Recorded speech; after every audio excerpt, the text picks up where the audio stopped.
Hari ini nama saya Hisham bin Hamzah dan podcast ini kita akan membawa perbincangan kesihatan sebenarnya yang dipanggil Mind Your Cholesterol.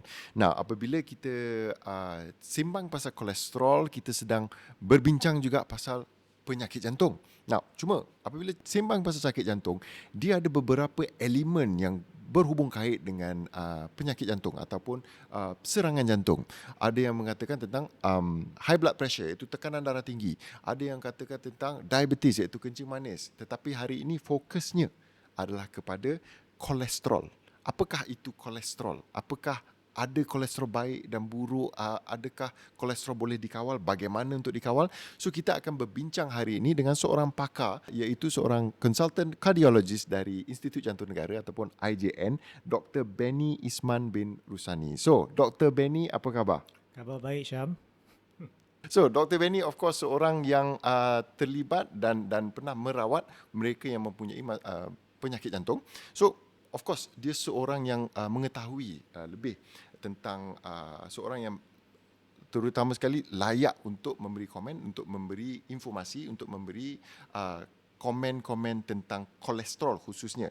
So, kita nak tahu first and foremost Now, bila seseorang itu mempunyai tahap kolesterol yang tak terkawal, okay, apa yang seseorang itu boleh, apa yang diorang akan lalui?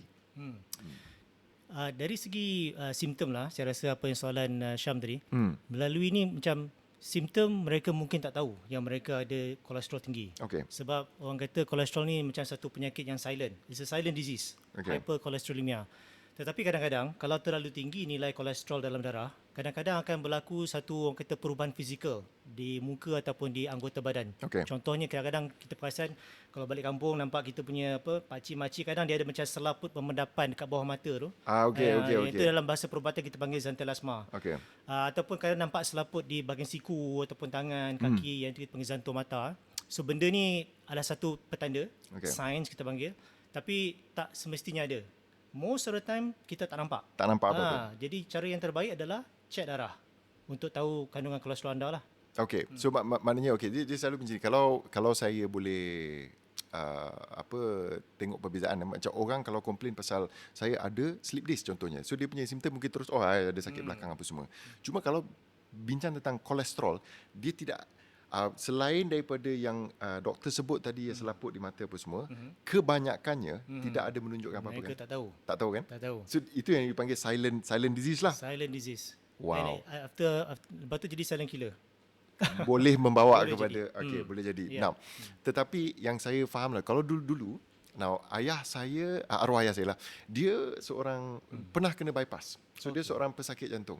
Okay. Boleh saya tahu berapa umur dia? Masa tu dia masa tu 45. 45. Okay, masa tu dia 45. So masa saya zaman sekolah masa tu, ayah saya 45. Tapi sebelum tu orang cerita pasal orang dalam 50-an, 60-an. Itu yes, biasa kita dengar kena serangan jantung, sakit jantung. Tetapi saya nak tahu pesakit paling muda yang doktor sendiri pernah merawat yang kena heart attack. Saya beritahu dulu, saya rasa saya. Bukan apa tahu. Saya kena sakit jantung pada umur 34 tahun. 34. What's the youngest? Paling muda saya pernah rawat dalam 29-30 macam tu. Tapi kawan-kawan saya punya colleagues dekat hospital pernah rawat 28, ada juga ada 27 ada. Okay. Tapi kadang-kadang mereka ni mungkin mempunyai faktor genetik. Sebab kebanyakan macam Syam cakap, kebanyakannya mereka yang ada penyakit ni umur berusia 50 tahun, 60 tahun yang dapat serangan jantung. Okay. Tetapi ada segelintir daripada mereka ada penyakit serangan jantung pada usia muda dan kadang-kadang bila kita cek, kita dapati kolesterol dalam darah mereka tinggi. Yep. Jadi ini orang kata faktor penyumbang. Yang explain lah, is logical lah, bila kolesterol tinggi, anda punya risiko mendapat serangan jantung lebih tinggi. Okay. Jadi tambahan juga, kadang-kadang mereka juga ada penyakit-penyakit lain. Contohnya macam darah tinggi, ataupun kencing manis, ataupun yang paling penting sejarah keluarga. Macam reason saya tanya tadi, kenapa tanya umur arwah ayah berapa umur dia, kerana kita dapati faktor penyumbang dalam sejarah keluarga adalah jika anda mempunyai ahli keluarga yang kita panggil first degree, maksudnya ayah, mak, adik-beradik. Jadi tok ki, tok cu, datuk nenek tak kira. Dan kalau yang lelakinya usia kurang daripada 55 tahun dan perempuannya kurang daripada 65 tahun, bermaksud anda ada sejarah keluarga serangan jantung. So Dia lebih kurang macam ni lah. Saya punya sejarah sakit jantung ni macam almost dah tertulis. Okay, saya tak bagi tahu semuanya sebenarnya. Saya kata arwah ayah saya memang pernah buat bypass. Sebenarnya 6 orang adik-beradiknya semua. 6 orang adik-beradik dia. So 6 orang adik-beradik je tak ingatlah sama ada bypass ataupun angioplasti. Mereka pernah melalui lah. Now, yang saya lihat kan apabila seseorang tu melalui sakit jantung, yang paling kecoh, yang paling macam nak panik kan adalah ahli keluarga tau. So saya nak tahu yang pesakit yang paling muda ni yang 29-30 tahun ni pernah treat kan. Dia punya, boleh tak bagi tahu apa yang pesakit tu lalui dan apa yang keluarga beliau lalui? Kebetulan saya rasa tak salah saya lah, pesakit saya tu dia masih bujang. So jadi dia tak ada isteri ataupun anak. Tetapi tak salah saya masa kita beritahu pada ahli keluarga, ayah dan ibu, memang panik lah. Dia panik lah. Orang kata satu kampung datang. Jadi benda ni kita rasa kadang-kadang kita ingat kita je yang terkesan. Tetapi ia memberi kesanan kepada kita punya keluarga, kita punya loved one. Jadi orang kata kalau orang kena serangan jantung ni, it doesn't break one heart, actually it breaks many heart. Jadi jagalah diri anda supaya keluarga anda pun terjaga dari segi emosi. Betul. Now itu orang muda bujang, dia punya efek adalah kepada ahli keluarga dia, walaupun dia belum berkeluarga sendiri, tapi yalah ada mak bapa, adik-beradik apa semua, they get concerned, they get very worried. Memang risaulah. Saya sendiri lalui pun, saya ada anak kecil, saya ada wife, semuanya risau. Apabila ayah saya pun, arwah ayah saya kena 45 tahun tu, so mak saya yang kena, apa orang panggil, bersusah payah tengah malam mak saya kena bawa kereta, dan kami anak adik-beradik kan sangat muda masa tu, tak tahu apa yang sedang berlaku, tapi kerisauan tu ada. So benda tu yang kita lalui. Now, asal usulnya adalah pada tahap kolesterol yang tinggi ataupun yang tak terkawal. Now, masalahnya yang saya faham lah, kalau saya silap doktor betul kan, yang saya faham dia bukan kita cek darah kemudian hari ni cek darah, wow kolesterol tinggi, minggu depan kena heart attack. Dia bukan begitu. Okay, yang saya tahu kolesterol memakan, dia silent disease dulu yang boleh membawa kepada silent killer, maknanya dia memakan masa. Dan yang saya tahu 4 daripada 10 orang Malaysia, ini dia punya angka sekarang lah 4 daripada 10 orang Malaysia ataupun 38% of Malaysians mempunyai tahap kolesterol yang tinggi. Now, pada pendapat doktor lah, apa yang menyebabkan rakyat Malaysia ini ataupun orang mempunyai kolesterol tinggi macam ni? Saya rasa benda ni multifaktorial. Dia ada banyak faktor. Dia bukan boleh blame one single faktor lah. Jadi, tapi saya rasa kebanyakannya adalah gaya hidup. Jadi gaya hidup yang tak sihat, contohnya kita pemakanan. Bila cakap pasal gaya hidup ni ada beberapa benda lah. Pemakanan, kita exercise ke tak, kita jaga berat badan ke tak, kita aktif ke tidak. Jadi saya rasa zaman moden sekarang ni, orang dah jadi makin tak aktif. Dia bangun pagi pergi office naik kereta, naik motor. Duduk kat office, duduk kat cubicle for daripada 9 pagi sampai 5 petang. Lepas tu balik pun naik kereta. Dia dah tak berjalan. Bila balik rumah duduk atas sofa tengok TV. Jadi jadi kehidupan kita ni begitu orang kata predictable dan tak ada gaya hidup yang sihat. Kalau macam dulu kita aktif, dan kalau kita aktif pun kadang-kadang kita ada macam sekarang kita panggil weekend warrior. Bila Sabtu Ahad baru nak keluar naik basikal. Kalau tak duduk rumah akan layan TV dan benda ni semua adalah penyumbang, tetapi pada masa yang sama ada juga faktor genetik. Kita cakap tadi kan. Jadi macam cakap lah, orang kata 4 out of 10 4 daripada 10 mempunyai. Itu kalau kita translate dalam lebih kurang 8 juta. Tapi yang lebih menakutkan daripada angka tu, 1 daripada 4 tak tahu yang mereka ada high cholesterol. Kita cakap dia silent kan. Jadi pergi cek darah, tahu apa nilai kolesterol anda. Now, itu salah satu daripada pengalaman saya lah. So yang informasi yang saya ada lah, knowledge saya ada, arwah ayah pernah kena heart attack, pernah kena heart attack, adik-beradik dia pernah kena. Saya tak check. So saya tak check. Sepatutnya bila dia orang dah kena, obviously saya memang kena pergi check. Tapi saya tak check. Alright, itu silap saya lah. Dan bila dah dapat tahu high cholesterol, sebenarnya dah terlalu terlambat. Saya sendiri yang kena heart attack. So bila saya kena heart attack, dia buat dah, yes betul lah, your kolesterol memang terlalu tinggi. Now, so apa yang patut kita sarankan is kena pergi cek darah. Sebab tu kita punya KKM, Kementerian Kesihatan Malaysia, ada mengeluarkan susu galur guidelines yang mengatakan bagi seseorang yang berusia 30 tahun ke atas dah patut check mereka punya kolesterol level. Okey. Dan kalau ada sejarah keluarga, ada faktor-faktor lain menyebabkan mereka mempunyai risiko lebih tinggi, maka check lagi awal. Jangan tunggu 30 tahun. 18 tahun dah pergi check. Betul. Correct. No, even untuk my son, itu hari I tanya my cardiologist. So my son baru umur 9 tahun. My son ni macam mana? Tak apa. When he gets to a certain age, then dia kena pergi check jugalah. So itu saya faham. Cumanya, now ada yang pergi check. Itu biasa. Ada yang pergi check. Wah, disiplin. Baguslah pergi check. Tapi apakah respon yang biasa kita dapat daripada pesakit-pesakit yang baru je check, ni first time dia orang tahu, saya dah high cholesterol. Apakah common attitude dia orang? Apakah sikap mereka? Apakah respon mereka? Sebenarnya saya nampak dua kita reaction lah. Okay. Satu, diorang terkejut. Macam diorang tak sangka. Kan? Lepas tu kedua, disbelief. Terkejut satu. Memang, doktor, betul ke doktor? Sure ke nama saya dekat blood test tu? Tunjuk lagi dengan tu kata, cuba boleh tak kita check balik nanti dalam seminggu lagi. Okay. Dia kata mungkin ada kesilapan ke apa kan. Jadi tapi I rasa ini sebab tu kita kena buat this session awareness ni supaya kita memberi kesedaran kepada semua orang kat luar tu bahawa anda juga manusia biasa.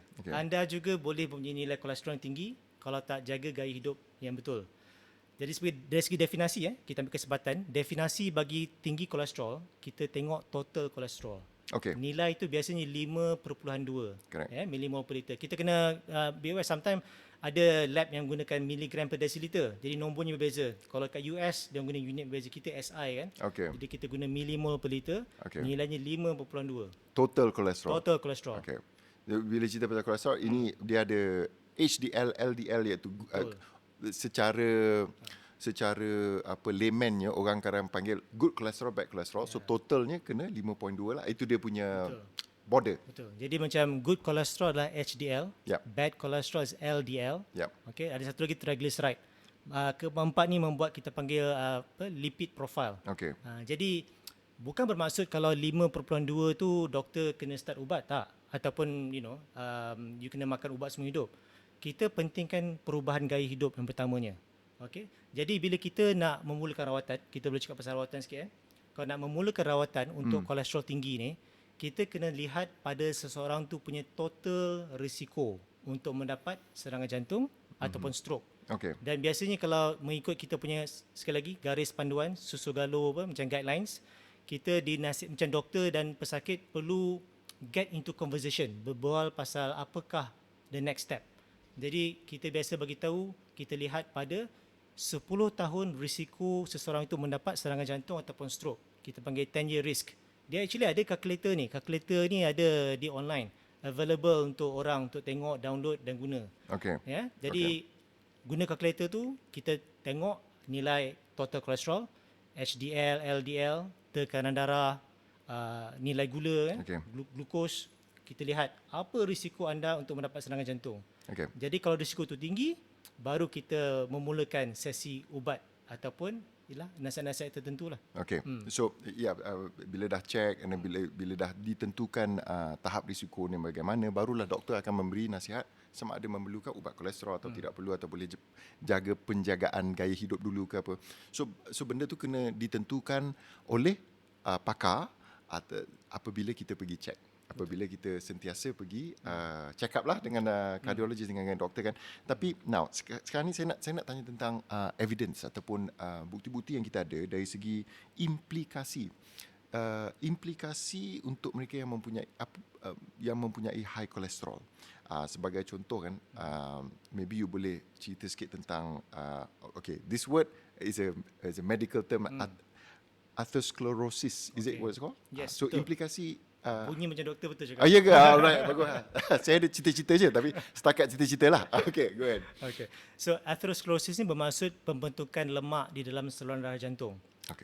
Tetapi sebenarnya bukan sahaja jantung, sebab proses pembentukan selaput kolesterol ni boleh berlaku di mana-mana saluran darah. Jadi, I selalu cakap, ini orang kata pasal proses pembentukan ni macam real estate, beli rumah. If you buy it in KL, kita dapat contoh ni contoh. Kalau kita buat analogi badan.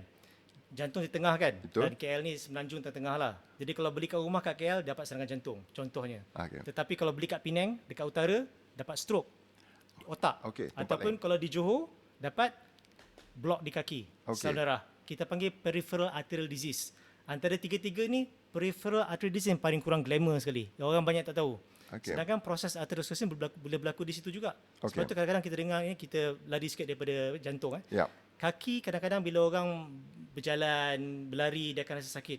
Lepas tu dia akan duduk. Dia kata, doktor saya sakit kaki ketika berjalan, bangkit, berlari. Sebenarnya mereka dah ada proses atherosclerosis di kaki. Dan jika berlaku di otak, yang cakap tadi, dapat stroke. Di jantung, dapat serangan jantung. Okey. Ketiga-tiga ni kita panggil cardiovascular disease. Okey. CVD, nama singkatan dia. Okey. Jadi itulah dia atherosclerosis. Okey. Dan bila doktor dah bagi tahu macam saya ni, pengalaman saya adalah dengan jantung. So saya tahu jantung sajalah. Ya. Tapi apa yang kita nak terapkan di sini, nak memberitahu yang di mana high kolesterol tinggi, dia boleh efek perkara-perkara lain, iaitu atherosclerosis, pembentukan lemak di dalam saluran darah. Betul? So antaranya itulah, kalau doktor dia cakap pasal jantung, you ada deposit sini, iaitu pembentukan lemak ataupun dia punya deposit di bahagian dinding arteri itu. Itu di dalam jantung lah kan.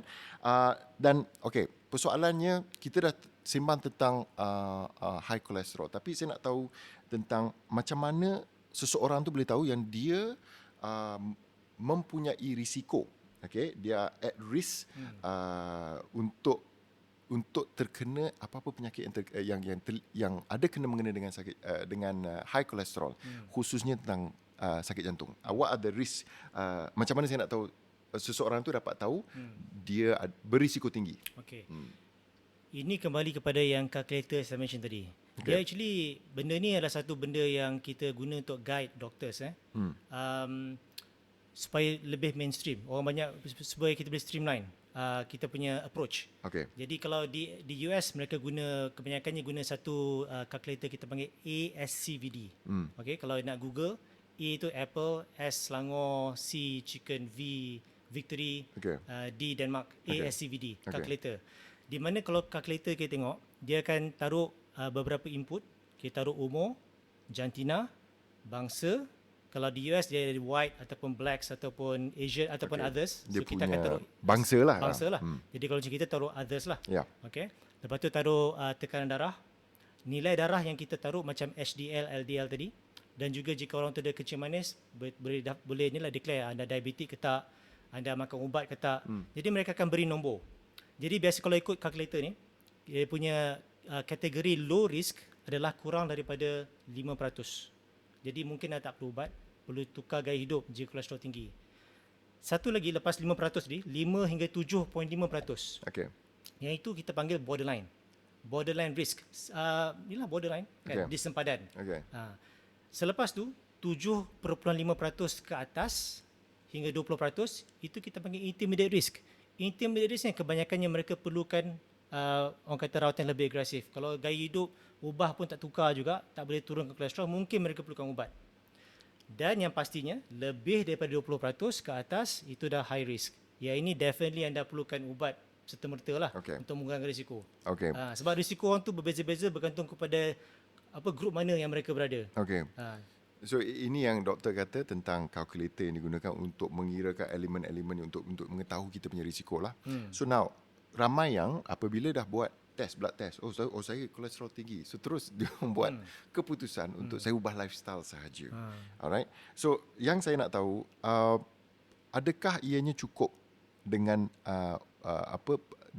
perubahan gaya hidup sahaja untuk kawal kita punya kolesterol? Adakah ianya cukup? Bagi setengah orang cukup. Bagi orang yang risiko tak tinggi, mereka orang kata mempunyai motivasi tinggi, mereka betul-betul boleh ubah. Kadang-kadang mencukupi. Tetapi ada segelintir pada kita yang tak mencukupi. Sebab kalau kita balik kepada data tadi, 80% daripada orang Malaysia makan ubat kolesterol. Tetapi hanya lebih kurang 2/3 je, about 60% je yang orang kata dia punya nilai kolesterol turun dengan makan ubat.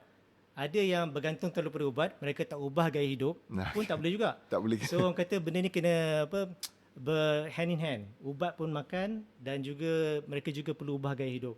Okay. Tak boleh apa orang kata just telan je ubat tapi tak jogging, tak jaga makan, ya. Apa gaya hidup yang masih tak aktif pun tak boleh juga. Betul. No, even macam saya kan seorang pesakit jantung yang dah melalui angioplasti, bila keluar sahaja, okey, ubat dah kena memang betul lah kena makan lah ubat, kena maintain. Tapi kardiologi saya, pakar jantung saya, dia kata you kena exercise. You masih kena exercise, tidak mencukupi sahaja dengan ubat. You kena buat semua benda ni. Dan ubat tu of course memang kena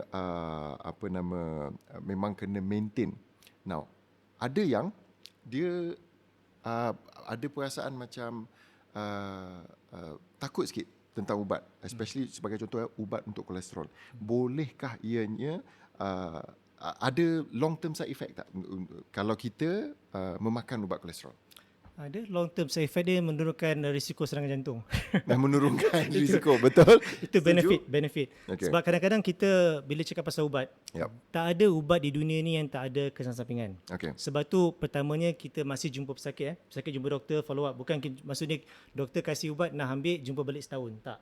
Jumpa saya balik dalam masa 3 bulan atau 6 bulan supaya kita boleh monitor you punya progress, tengok you punya darah, tengok you punya side effect kalau ada. Okay.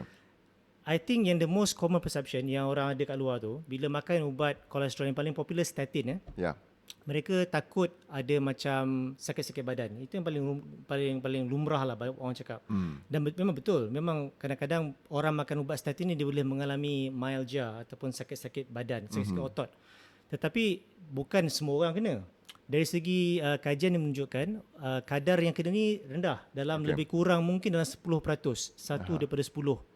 Dan apa yang kita boleh buat kalau katakan seorang tu punya sakit badan macam myalgia yang teruk, kita boleh berhentikan dulu ubat tu, kita boleh start balik, orang kata re-challenge back dengan dos yang rendah.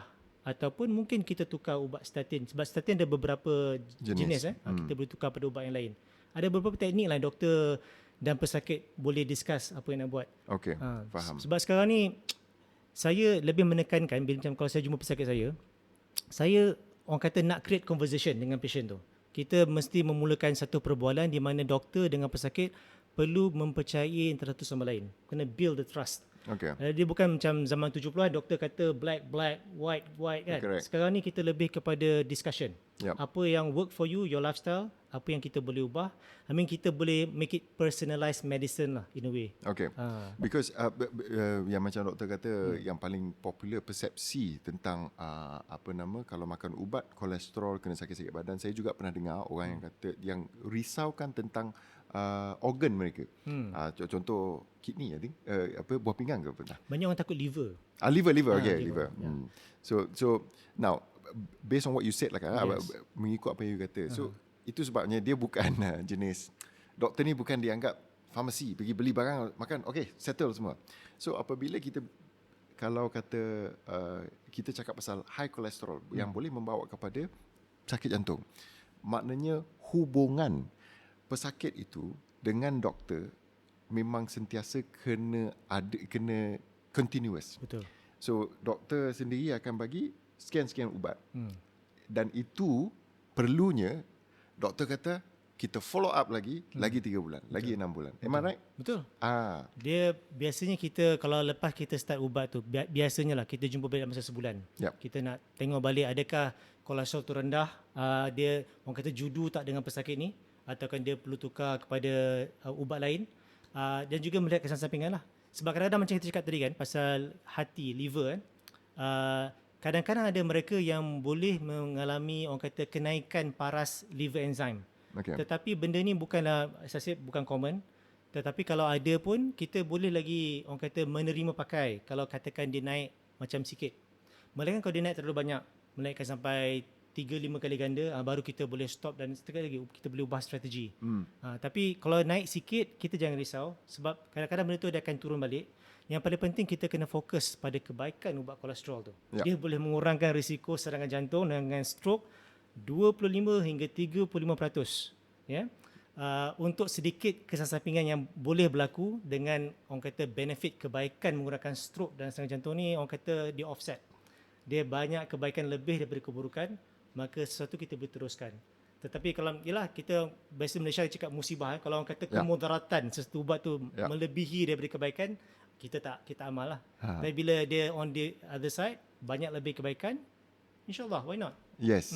Okay, setuju. Okay, so itulah sedikit sebanyak perbincangan saya dengan Dr. Benny dengan tentang kesihatan jantung dan memberi fokus kepada kolesterol. Dan Dr. Benny sudah terangkan dengan terperinci iaitu kolesterol ini satu-satunya dipanggil silent disease yang boleh membawa kepada menjadikan ianya silent killer. So, cara untuk mengetahui kita mempunyai kolesterol tinggi, cara yang paling foolproof, solid adalah kena pergi jumpa doktor untuk buat check up. Memang kena melalui ujian darah sahaja yang kita dapat tahu. Dan apabila kita tahu tahap kolesterol kita bagaimana, tahap risiko kita bagaimana, lagi mudah untuk kita menangani masalah yang mungkin akan datang dan mengharapkan ianya tidak akan datang. So yang paling penting sekarang ni, saya sebagai penutup lah saya nak kata, saya mengharapkan anda semua telah mendapat manfaat dengan perkongsian yang kita ada daripada Dr. Benny dan juga di saya, dan mengharapkan anda semua dapat ambil tindakan sekurang-kurangnya, pergi check up dan berbincang dengan pakar bagaimana untuk kita menangani masalah yang kita ada. Alright? So, itu sahaja perbincangan kita pada hari ini. Saya nak ucapkan terima kasih kepada Dr. Benny kerana sudi bersama-sama kami untuk memberikan pandangan dan memberikan, sebenarnya bukan pandangan saja, ini fakta yang diberikan. Kita berkongsi. Syah pun tahu banyak pasal benda ni. Kita berkongsi pandangan je. Berkongsi pandangan. So, saya nak ucapkan terima kasih kepada Dr. Benny dan juga kepada anda, dan kita mengharapkan yang kita semua dapat dilindungi, kita dapat melindungi kesihatan kita dengan lebih baik. Alright? Terima kasih. Assalamualaikum warahmatullahi wabarakatuh.